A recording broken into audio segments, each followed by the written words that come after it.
শুভ দুপুর বন্ধুরা, আজকে রবিবারের লাঞ্চের মেনু নিয়ে আমি চলে এলাম তোমাদের সঙ্গে আবারও গল্প করতে। তো আজকে লাঞ্চের মেনুতে আছে রবিবারে আছে গন্ধরাজ লেবু, আছে নিম বেগুন, যেটা বাঙালির সবচেয়ে প্রিয়। এই সময় নিম বেগুন খাওয়া খুবই ভালো। সঙ্গে আছে থোর ভাজা, কালো জিরে, শুকনো লঙ্কা ফোড়ন দিয়ে।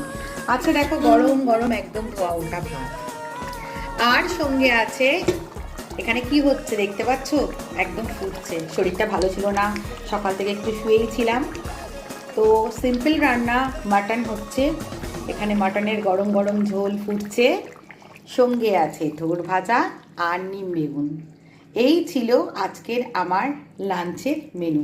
যদি আমার লাঞ্চের মেনু তোমাদের ভালো লেগে থাকে তাহলে একটা লাইক, শেয়ার আর একটা কমেন্টস করে দিও। সবাই ভালো থেকো, আবারও তোমাদের সাথে গল্প করতে আসবো। আবারও একটু একটু করে অনেক কিছু শেয়ার করব, কি রান্না হলো না হলো সব কিছু শেয়ার করব প্রত্যেক দিনের।